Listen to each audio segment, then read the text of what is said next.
I'm Brian Duffy from 19 News. Here are the latest headlines for Wednesday, January 21st, 2026.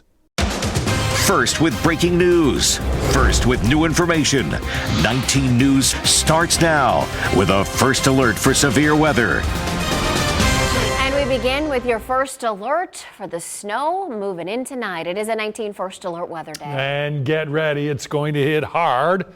Another blast of freezing cold air. Good afternoon, everyone. I'm Brian Duffy. And I'm Nicole Versansky. And while we deal with the snow now, Friday, Saturday, and Sunday are first alert weather days. They're stacking up, aren't they? Yes. Just like the snow is going to too.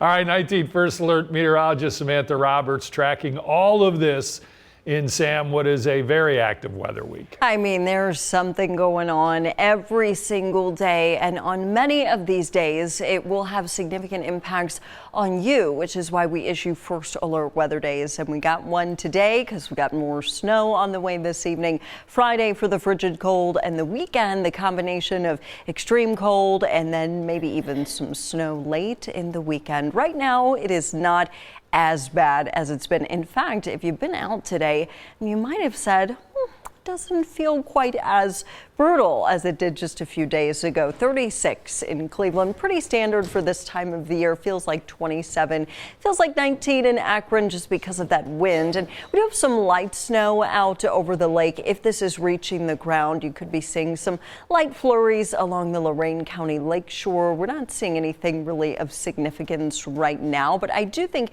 in the next few hours, so basically like after 5:30, 6 o'clock, we're going to have some more scattered snow developing, at least as the forecast stands right now. We've got this Arctic front coming through, so we're not totally done with snow today. This may briefly coat the roads, especially like 7, 8 o'clock. It'll wrap up by midnight, but then a little more snow coming in the morning. And if it arrives right during the morning commute time frame, could have some more slick spots out there, and those winds stay high, gusts 25 to 35 miles per hour for the next 48 hours or so. We're talking extreme cold and snow coming up here in just a few minutes. All right, breaking news, a search going on right now for two missing 6- and 7-year-old boys. Jaden Reed on the left, Xavier Jackson on the right. They were last seen on Central Avenue between Cedar and Quincy around 6 last night, not far from Caramoo House. Police say they were heading to the RTA bus stop near East 83rd and Quincy. If you've seen them, call Cleveland Police. Local neighbors stuck in their homes, unable to get out of their driveways today after these massive chunks of ice and snow just completely blocked them in. Imagine trying to move this stuff. A major cause, the ongoing water main break that's backed up the driveways with ice. Catherine Huntley is live right now. Catherine, what are you seeing? Well, neighbors here told me that this water main break has been going on for months. Water that you can see there consistently trickling slowly, but still consistently trickling into the streets and down towards their driveways. And with all this cold weather and plows pushing the ice and water around, it's making a real mess of ice. Mountain of heavy ice and snow blocking Cleveland driveways on South Woodland. I can't lift that stuff up. It's just too heavy. My back is bad now since I'm old. A neighbor we spoke to didn't want to be on camera, but he says this has been an issue during the winter. But it got really bad this week when the temperatures plunged, turning the snow and running water into blocks of ice. So I pay somebody to move it, but I'm tired of it coming out of my pocket paying for something that the city should fix.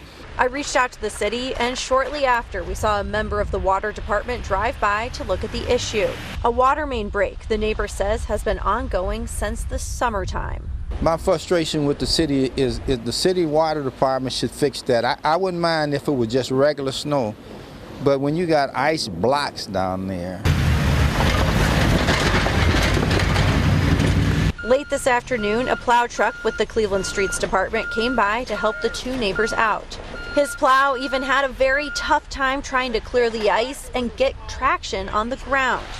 Now we're trying to learn when the actual water main break will be fixed. And we reached out to the Cleveland Water Department with a whole host of questions about the water main break and the neighbors' impacts. They said just a little bit ago that our repair crews are working as quickly as possible to address it. They go on to say that they work with other city departments to help address any hazardous conditions caused by a water main break. But I will tell you, we showed you that city plow that came through the driveway just a little bit ago. They actually had to call in a massive piece of machinery, a front loader, to clear both of these driveways, just showing you the sheer expanse and weight of this ice that had piled up for these neighbors, trapping them in their homes. So we're still working to find out the exact timing of when neighbors can expect this to be fixed and when they can trust they'll be able to get out of their houses. For now, in Cleveland, Catherine Huntley, 19 News. That's a big problem. All right, the future of Burke Lakefront Airport is up in the air. Of course, Mayor Justin Bibb wants to close it to develop it, but Cleveland City Council's Transportation Committee said, hold on, not so fast here. They are holding a hearing today to examine this plan. Katie Tursick live at Burke with what Council has learned. Katie.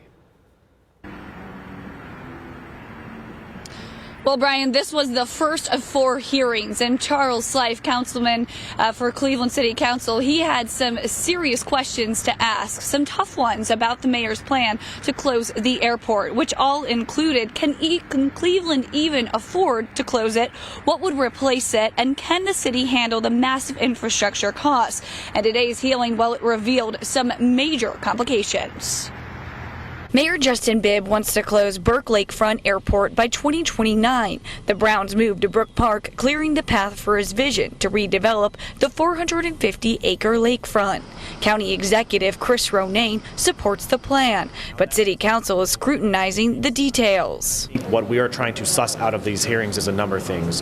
One is trying to understand how Burke operates, what the financial impacts of closing it would be, what could be done with the land. Councilman Charles Slife leads a 4-part hearing series through April. The goal, figure out if the mayor's plan makes financial sense.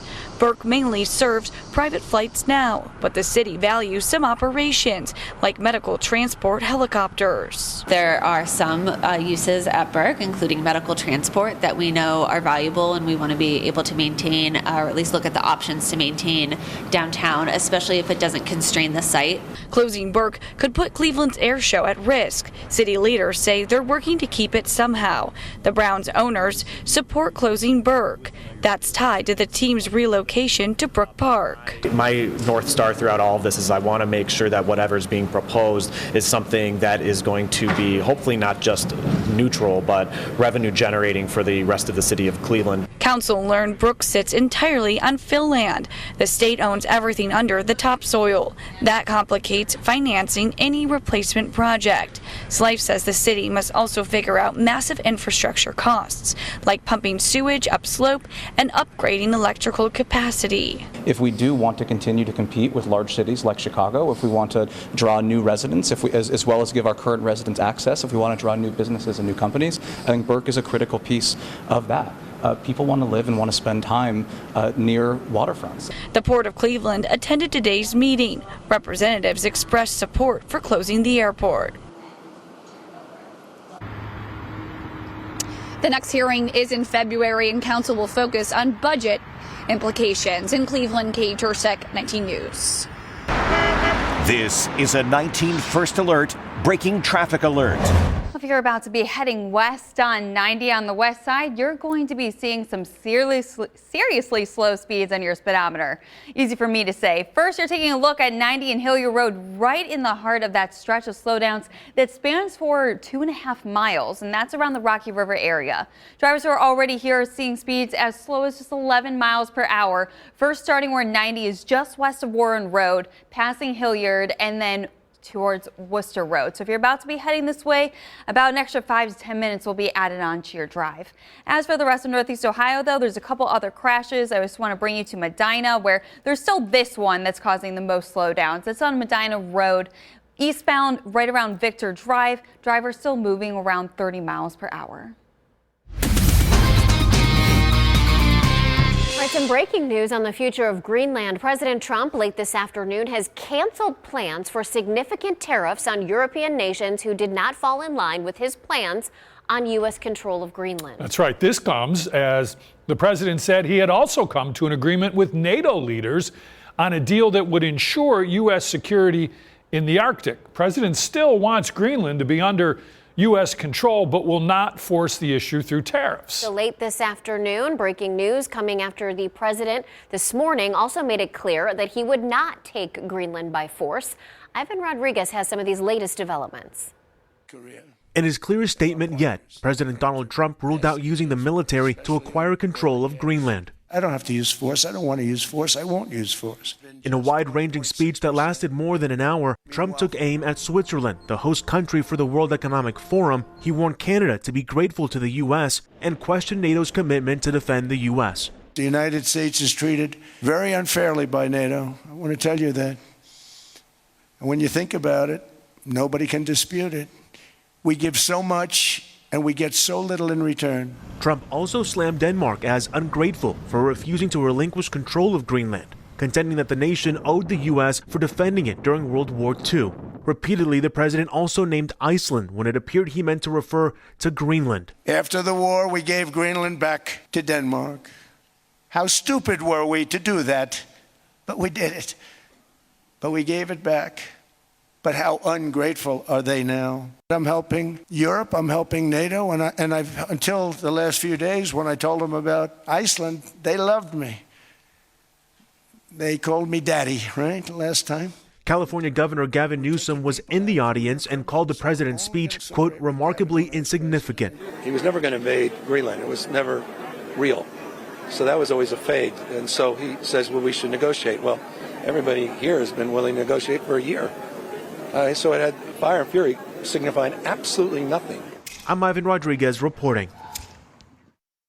All right, now this news led to a booming day for the markets that first jump due to this morning's news that the president did not plan on using force. Then again this afternoon as the president promised not to use tariffs in Europe. The Dow was up close to 600 points. That's close to 1.25%. The S&P up over 1%. Same with the NASDAQ that finished up over 270 points.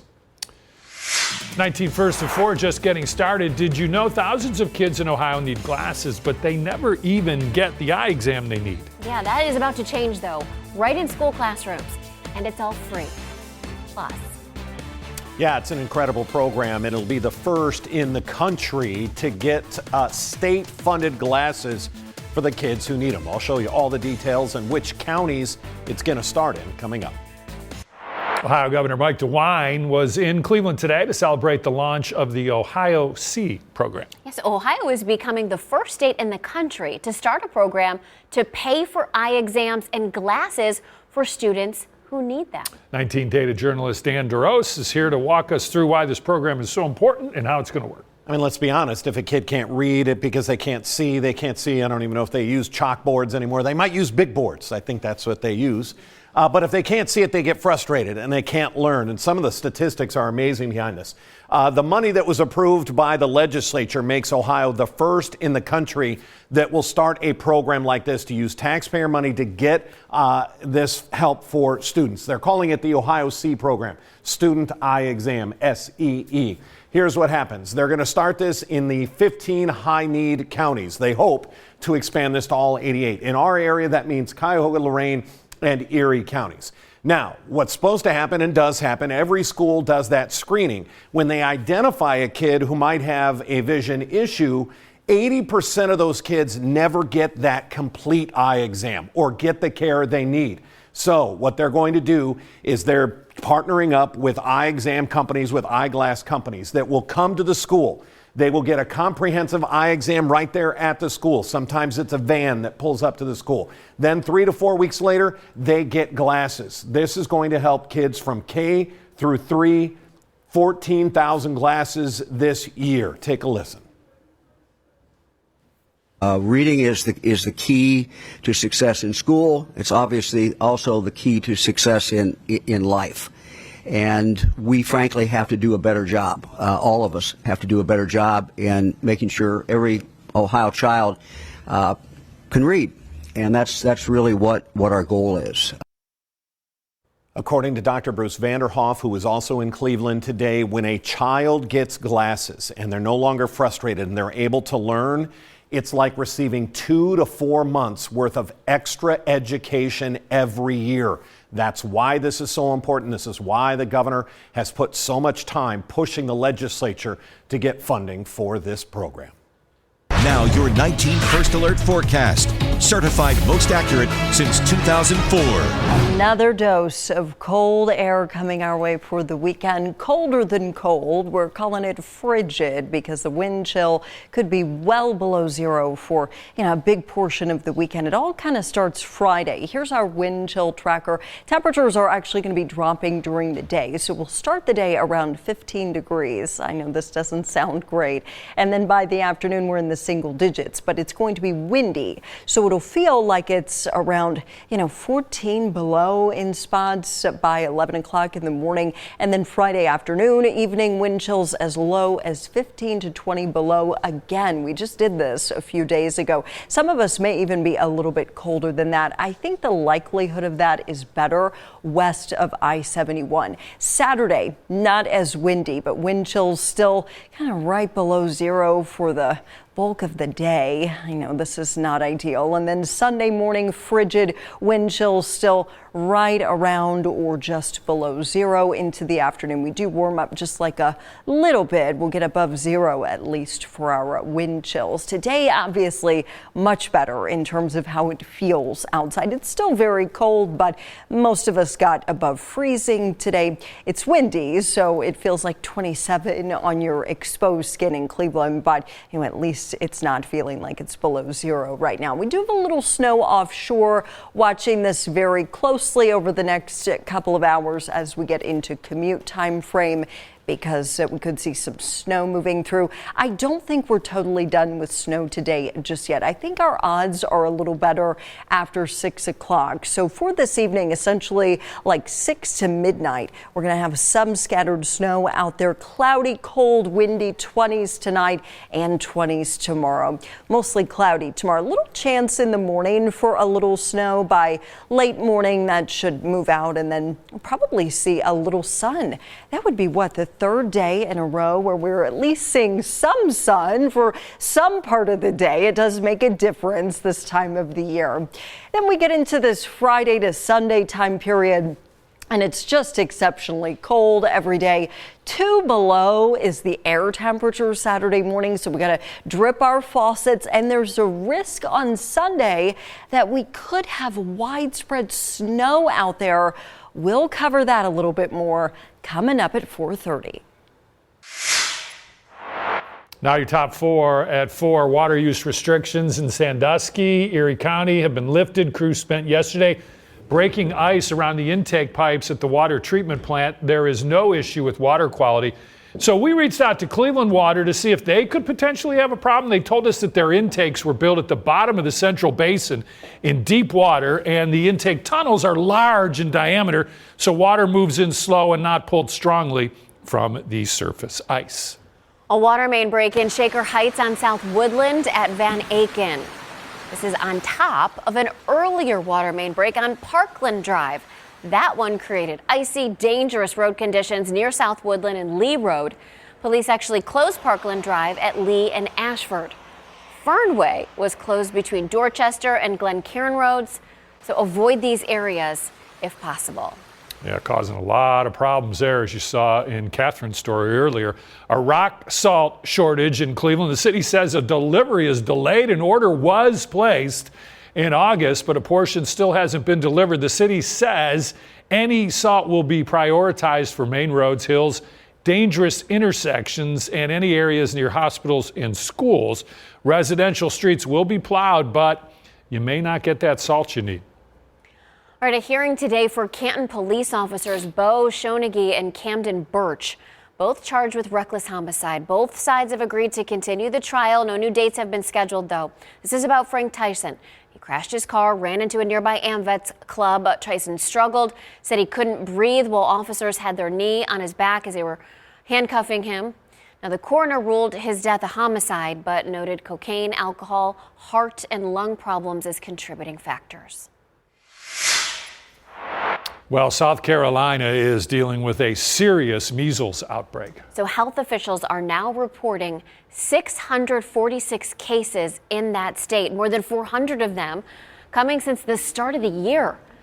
A state doctor says another 538 people are in quarantine, and about half of them are K through 12th grade students. Measles is highly contagious. The virus is expected to continue spreading unless there is a major increase in the number of people getting vaccinated. We may be in this for certainly weeks more and potentially months more if we don't see a change in protective behaviors. 2025 saw the largest surge in measles cases in the United States in decades. More than 95% of those cases were in people who were not fully vaccinated. The CDC says 2 doses of the measles, mumps, and rubella vaccine is 97% effective against the disease. I'm Nicole Versansky. Thanks for listening. Be sure to subscribe for the latest headlines every weekday. And don't miss our true crime podcast, Dark Side of the Land.